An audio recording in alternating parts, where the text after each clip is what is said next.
नमस्कार. आपण सोयाबीन पिकातील जी सिरीज चालू केलेली आहे, त्यात आपण आज पाहणार आहोत सोयाबीनवरील पानं खाणारी अळी किंवा तंबाखूवरील पानं खाणारी अळी. हे आपण ह्या भागामध्ये पाहणार आहोत.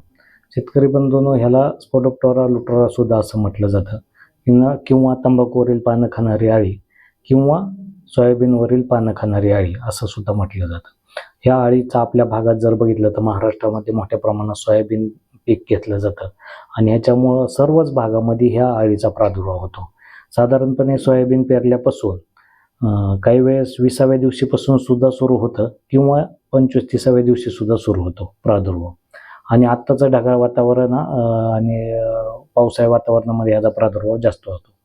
ह्याच्यामध्ये ही सोयाबीनच्या व्यतिरिक्त भुईमूग, सूर्यफूल, टोमॅटो, मिरची, भेंडी, कापूस, तंबाखू, झेंडू ह्या सर्व पिकावर उपजीविका करते. ह्याच्या व्यतिरिक्त सुद्धा काही बाकीच्या सुद्धा पिकावर ह्या अळीचा प्रादुर्भाव होतो. त्याच्यामुळं आपल्या पिकाचं मोठ्या प्रमाणात नुकसान झालेलं दिसून येतं. आता ह्या किडीची आपल्याला ओळख सुद्धा झाली पाहिजे. ह्याच्यातली अंडी अवस्था जी आहे ही मादी पतंग पानाच्या खालच्या बाजूस 100 ते 300 अंडे पुचक्यामध्ये घालते. अंडी गोलाकार, पिवळसर, क्रीम रंगाचे असून त्यावर मादीचा उंदरावरील पांढऱ्या केसासारखा खवल्याचे दाट आवरण त्या अळीवर आपल्या याच्यावर असते. त्यामुळे अंड्याचा पुचका कापसाच्या छोट्या बोंडासारखा आपल्याला ते दिसतो. म्हणजे ते हे जे आहे पानाच्या पाठीमागं कापसाचा बारीकसा बोंडा असल्यासारखा आपल्याला त्या पानावर पाठीमागच्या साईडला दिसतो. ह्याच्यानंतर अंड्यानंतर ही अळी अवस्था जी आहे ही अंड्यातून बाहेर पडलेल्या अळ्या सुरुवातीला फिकट हिरव्या रंगाच्या असतात. अळीचे 5 अवस्थेतून म्हणजे इन्स्टार अवस्थेमधून त्याची वाढ होत असते. म्हणजे पहिली, दुसरी, तिसरी, चौथी, 5वी अशा असतात. आणि ह्या त्यांचा रंग गडद, काळपट, तपकिरी होत जातो जशी जशी वाढ होईल तशी. शरीराच्या दोन्ही बाजूवर फिकट पिवळसर पट्टे व काळे टिपके स्पष्ट दिसतात आपल्याला त्या अळीच्या ह्याच्यावर.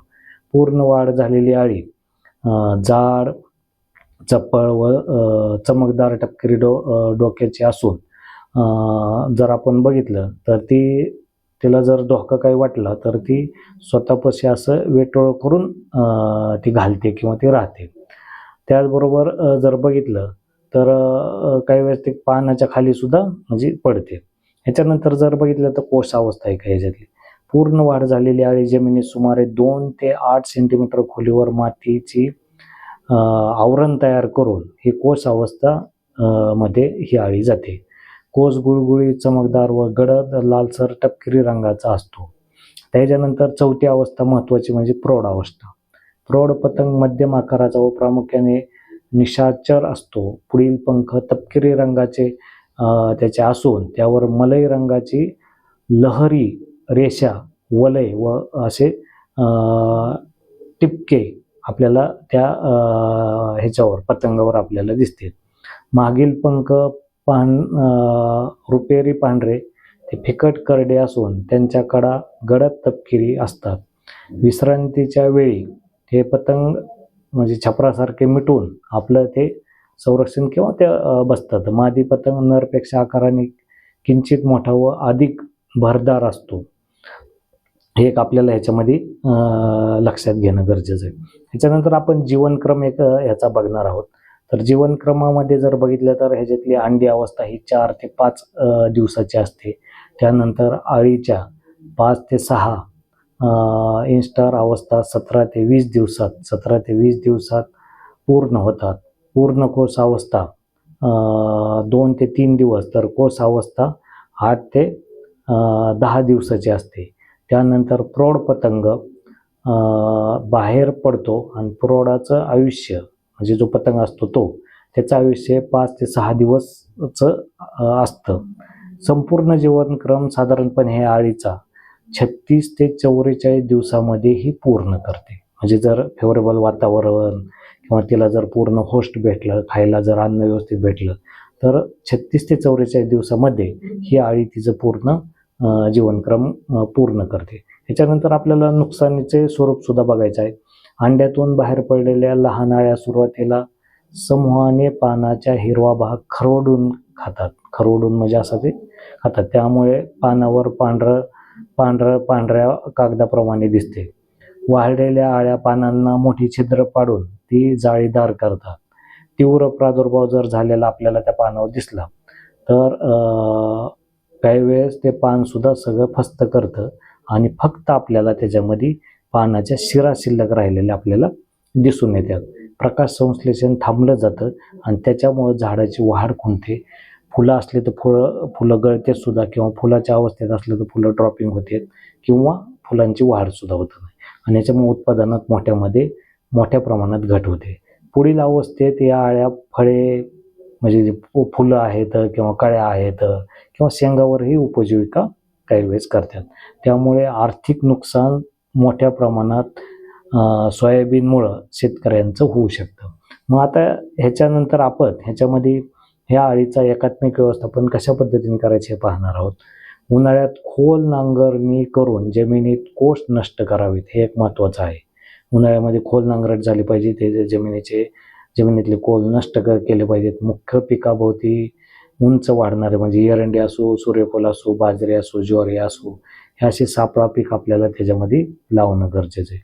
पिकाची नियमित पाहणी करून अंड्याचे पुचके व समूहाने आढळणाऱ्या लहान आळ्या गोळा करून आपल्याला त्या नष्ट करणं गरजेचं आहे. म्हणजे अशा जर आळ्या दिसल्या आपल्याला किंवा पानाच्या पाठीमागे दिसलं तर त्या वेचून नष्ट करणं गरजेचं आहे.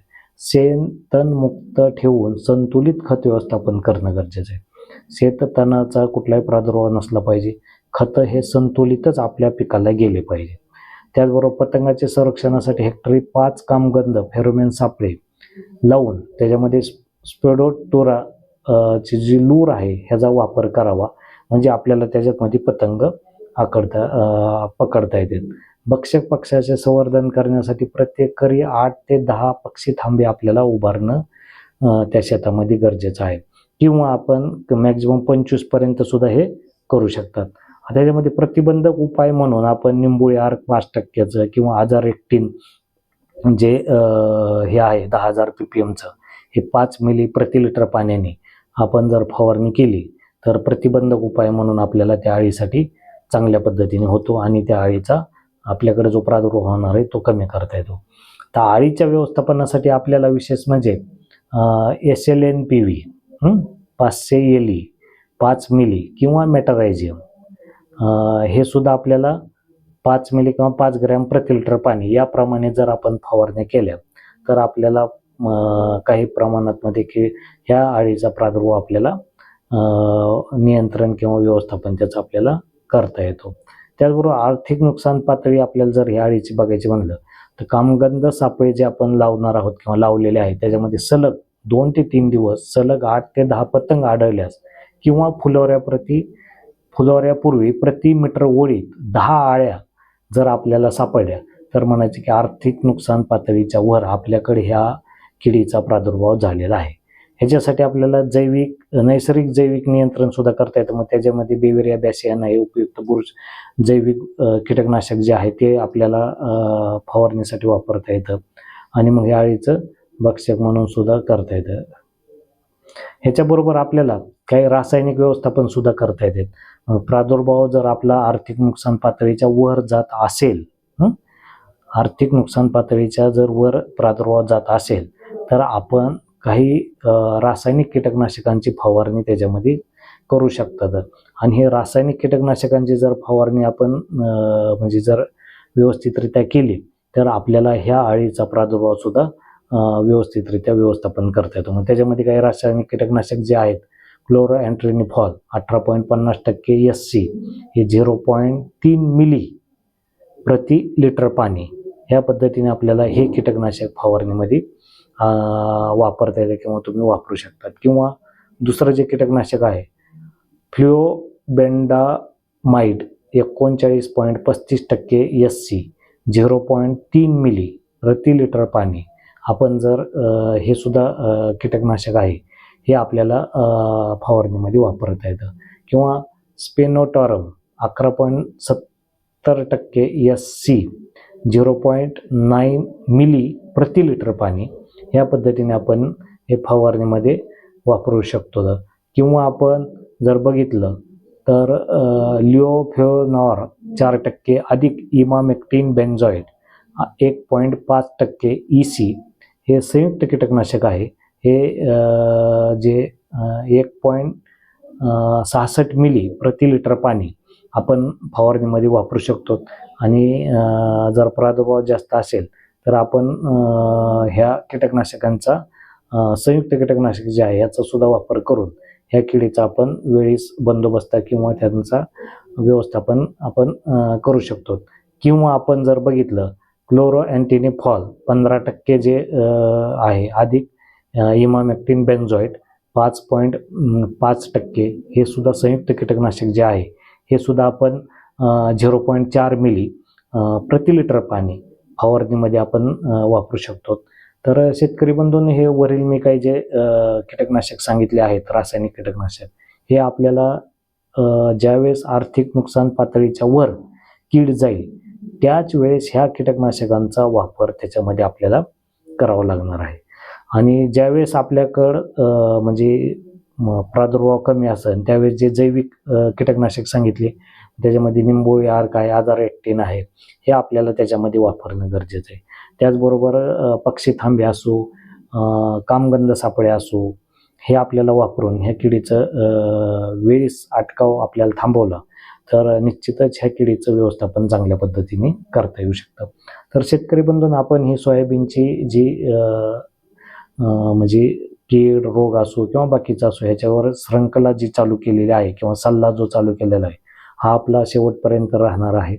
तर आपण ह्या चॅनलला नवीन असाल तर लाईक, सबस्क्राईब, कॉमेंट्स, माहिती आवडल्यास किंवा आपल्या भागातलं सोयाबीनवरील पानं खाणाऱ्या अळीचा प्रादुर्भाव कसा आहे हे कॉमेंट्स करून जरूर आपल्याला सांगावं. आणि आपण जर नवीन असाल तर नक्की सबस्क्राईब करावं. आणि त्याचबरोबर जे सोयाबीन उत्पादक शेतकरी आहेत त्यांच्यापर्यंत ही माहिती पोहोचावी. तर आपलं ही सिरीज कंटिन्यू चालू राहणार आहे. तर मी शेतकरी